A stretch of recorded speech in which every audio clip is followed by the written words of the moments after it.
The ability to simplify means to eliminate the unnecessary so that the necessary may speak. Hans Hofmann. My friends, as we end this week, yes, early. It's no one of those weeks that sneaks up on you like it was a couple of weeks ago when we had Juneteenth on a Friday. Well, we're celebrating Independence Day on Friday as far as the markets go. They are closed tomorrow. So how have we ended this interesting week? Well, stocks ended the day, now this is just the day, down. Bonds were really just flat, 0.01, that's flat. We see that gold and Bitcoin are up over 2% each. So let's jump first into the S&P 500. Where does this take us, my friends? We have a doji sitting right here. After a down week last week, the week before an up week, the week before that a down week, the week before that is where we had things top. So we're in a lot of indecision. We've seen, as we look at the 2-day chart, we have the Tuesday, Wednesday, a green up candle. The Thursday, which will of course finish drawing on Monday. Where are we? Well, things push through, if you can call this a trend line. I don't really. Best thing we'd come up with. They just they ended a little bit above, but what is it for a trend line? We're just in the haze right now, waiting for this market to decide which way it's going to go with world affairs, oil, Iran, all the other crazy stuff going on. So we're in a point of indecision. No decision as this week ends. Now look at the NASDAQ. It's a little different. The NASDAQ has a red spinning top. Now, as we look at where we are again on not much of a trend line, sitting right there on it on the first day of the latest 2-day candle, we can see at the end of the day with a decent down day, pushing back through. Now again, a sideways slide going on here. Does this red spinning top mean things are going down? Well, you've got decent volume with it. We hit average volume even on a shortened trading week. So again, there's a little bit more of a bearish push in the NASDAQ 100, but still up for grabs. Nothing definitive.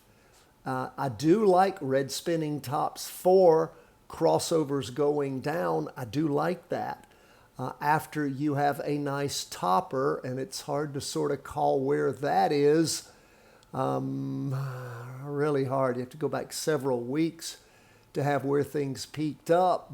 That just makes it difficult. Again, lots of questions there. If you put a gun to my head, I'd say, hey, if I had to put money in, I'd probably say bearish, but I wouldn't put money in. That's where it is. Let's look at where we are on bonds. After going up for 3 weeks, bonds really turned on us here. Now for the day, it's pretty much flat, but you can see on the 2-day chart the way things really crashed through, an okay trend line.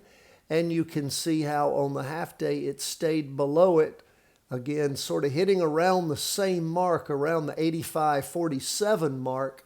Again, a green spinning top, not a red spinning top, and that's almost a doji. I like a decent red spinning top like the crossover here. See, friends, where almost average volume, perfect is average or higher volume for the peak, red spinning top for the rotation over, and then you can count on it.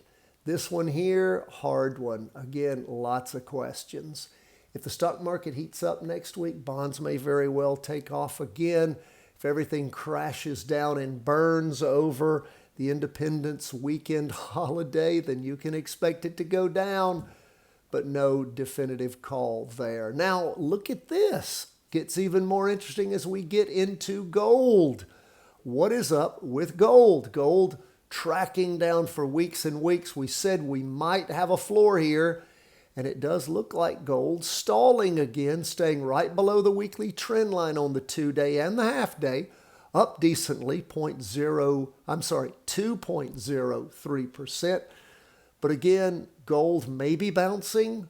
If stocks do start to deteriorate, gold may very well push up, but one day or a couple of days doesn't mean a turnaround, but we are watching, seeing if the floor is going to catch it. So again, like these other charts, more definitive answers should come in the next week or so. What do we see going on with Bitcoin? Well, Bitcoin pushed through this potential floor, but now you can see where it's sort of found a spot here where it stopped and moving up 2 days now, up 2.43%. I'd love to see Bitcoin find a bottom and start moving up. You know, it's moved up before only to roll back over many times. So we'll keep an eye on all these things. Maybe the market's getting ready to crash, bonds rolling down with it. Maybe Bitcoin and gold will go up. But again, nothing definitive here. I don't like ending the week with that. But hey, I read the charts, my friends. We so appreciate you being with us. Hope that you have a wonderful Independence Day for all of our friends in the U.S. For everyone else, do be aware the markets in the U.S. are closed tomorrow, the stock market, for our Independence Day celebration. We'll be back for a full week next week. God bless, my friends. All the best from the whole team at Charting Wealth.